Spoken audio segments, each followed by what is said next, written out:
Hi, my favorite tree is the eastern hemlock, Tsuga canadensis. One of the amazing things about hemlock is the feel you get when you're in a grove of them. Hi, I'm Tate Connor. I work for DEC and I manage the High Peaks Wilderness. Hi, everybody. Sorry I can't join you. Luckily enough, you had some other DEC staff that prioritized being there to give you amazing presentations before this. So I'd love to tell you I have some epic adventure out in the wilderness, but I have a commitment to a fifth grade baseball game this afternoon, which I just found out about this weekend. So you're going to get a little bit of video. So we're going to talk about what a DEC land manager does. Now, the civil service title for my job is a forester, but I refer to myself as a land manager because forestry is a very diverse profession, and there's a lot of different avenues that you can go in this field.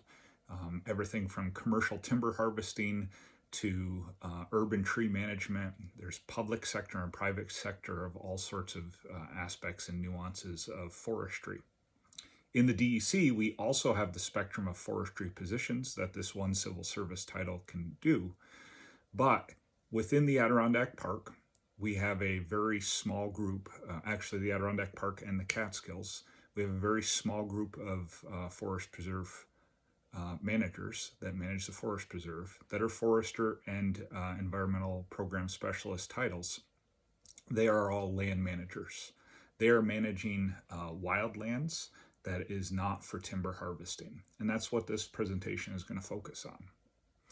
Now, I assume that I'm in the front of the room and I'm on that cool screen. So I'm going to ask Nicole or Kendra to go over to the map that is to everybody's left on the wall. And that, well, there's actually two maps, and we're going to quickly talk about those maps. So if you can look that way or that way, whichever orientation this screen says. Give me a hands up when you're there, Kendra and Nicole. All right, thank you. So first we're going to look at the map that is to your left. This is the Adirondack Park map. It's a DEC Forest Preserve map. And you'll notice that it has a lot less color spectrum than the right-hand map. So the left-hand map illustrates the difference between the forest preserve lands and the private lands within the Adirondack Park. So the Adirondack Park is unique in the nation, unique in the world, in that it is a state park that is a patchwork of public and private lands. And it has been in existence since 1892. The Forest Preserve has been protected since 1885. It's protected in our New York State Constitution, and it makes it incredibly unique and incredibly protected in being able to weather differences in administrations and management things. So there are two colors of a green or blue-green that represent wilderness lands, our most protected lands, and our wild forest lands. Those are the two biggest chunks of forest preserve lands that make up the forest preserve. So the 6 million acre park is defined as the blue line, and about 3 million acres of it is forest preserve, and about 3 million acres of it is private land. So of the forest preserve, about half of it is wilderness and half of it is wild forest.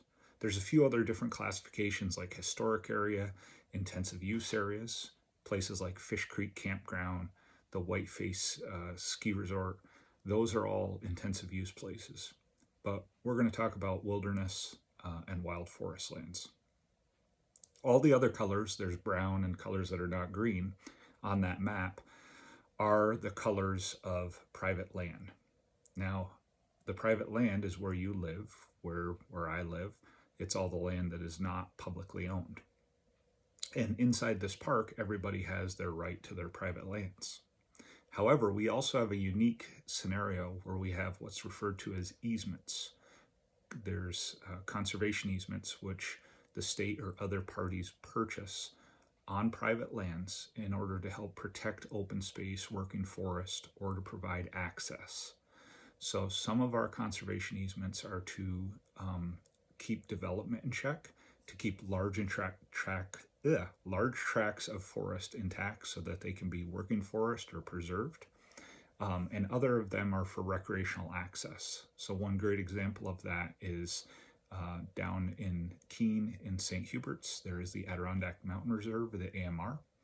There's like 60 miles of trails that we're allowed to go on this private property through this trail easement to access the high peaks, which is really cool.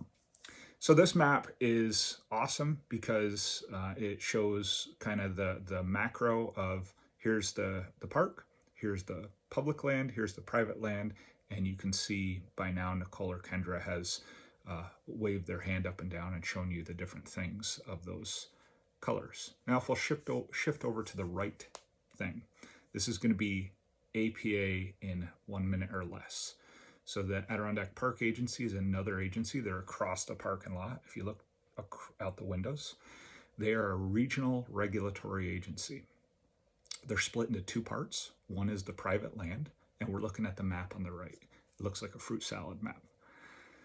So their job for private land, we won't even talk about, but on public land, they're the ones that created the different classifications of wilderness, wild forest, intensive use, historic, all the different things. And those colors are broken down, and they then broke those into units. So like the High Peaks Wilderness, guys find that on the map and kind of show it with your hands. That's the unit that we're going to be talking about. And it breaks it down into the different wildernesses and wild forest. Those are called units. And DEC has a land manager, whether it's a forester title or an environmental program specialist, that manages each one of them. In my case, I manage the High Peaks Wilderness. Also to the right of that, the Giant Mountain Wilderness, and a little north of that to the Hurricane Mountain Wilderness. So it's really cool to have this job because you're managing wildland recreation. You're managing public use on these wildlands, and it's a lot of fun, and there's a lot of different aspects to it. We do a lot of stuff with writing, planning, a lot of emails, so many emails, guys. The emails just don't stop coming. We write these big, thick unit management plans that talk about what's there, what the proposals that DEC could do, and how we can address certain environmental components and user experience things. And then that goes through a huge public process. And once the UMP is approved, the unit management plan, then if we have a project, we have to develop a detailed work plan.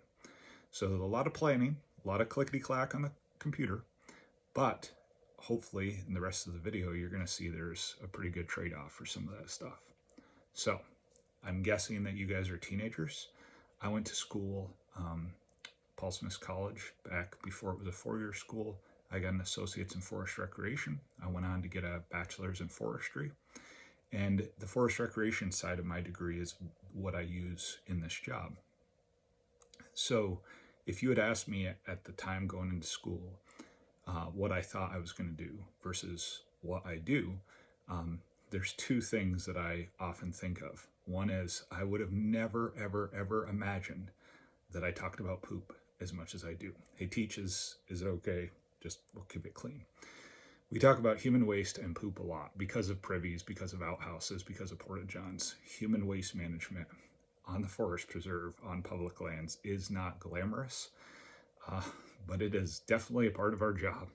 So, neat.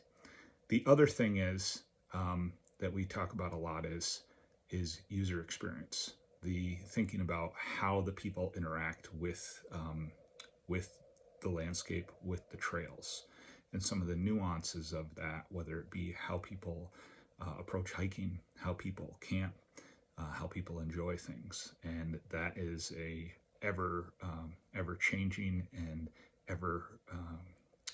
well, it's a great spot for professionals like myself to continue to evolve. So you've now listened to me for like 9 minutes. We're going to go through a little bit of slideshow of this is what the job is like, and I hope you enjoy it. Bye. So this is actually the project that we were working on yesterday and today. The Calamity High Water Bridge failed, and we are rebuilding the abutments. And later this summer, we will work on replacing the main structure.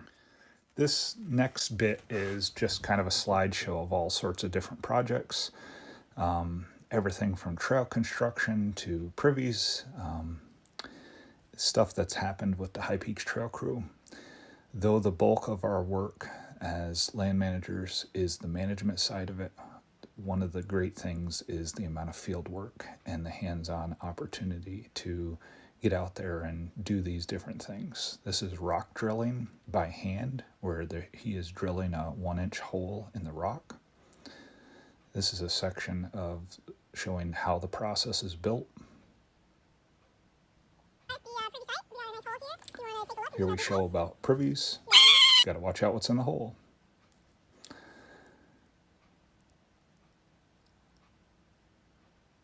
lot of hard work, a lot of great days, a lot of rainy days, a lot of buggy days.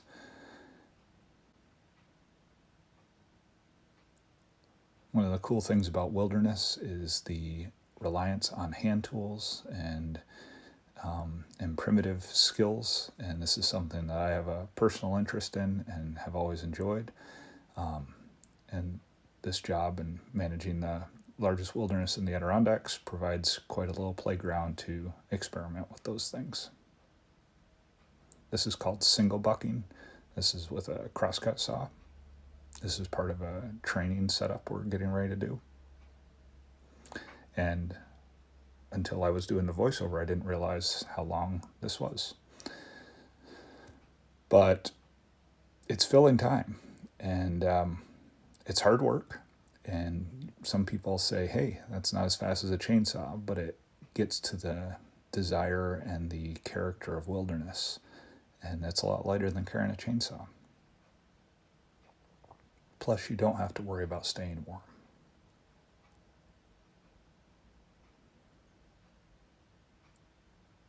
Oh, wow. So I'm definitely still making that video.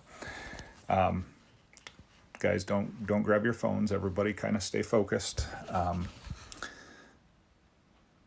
Did Wade do a good job? I bet you Wade did a great job in his presentation. Here's some more backcountry infrastructure and just some pictures from the work. One of the cool things that we do each year, we're allowed to utilize helicopters to resupply our interior outposts and high peaks, as well as fly materials to projects.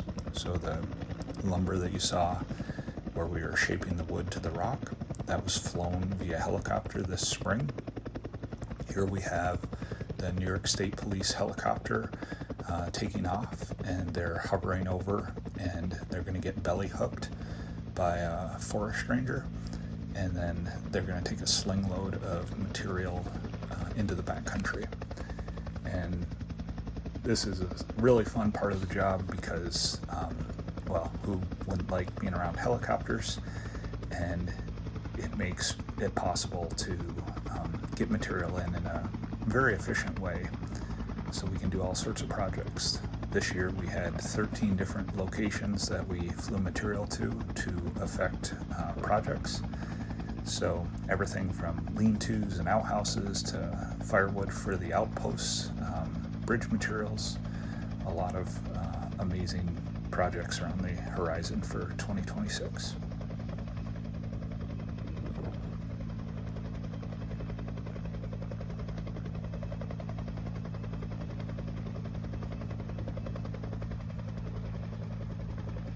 There you see the sling load of firewood going, and that's going to the Lake Holden outpost. We carry a lot of packs. Sometimes we have some nice snacks. And that's what the bridge we're replacing looked like. There's some beautiful rock work on Cascade. This is the landslide on Avalanche Pass. This is the Marcy Dam recovery. And here's Avalanche Lake. And obviously in the high peaks we do a lot of hiking. Well, thanks for paying attention. And if you dozed off and got a nap, I hope it was regenerative. I hope you have a great rest of your day. And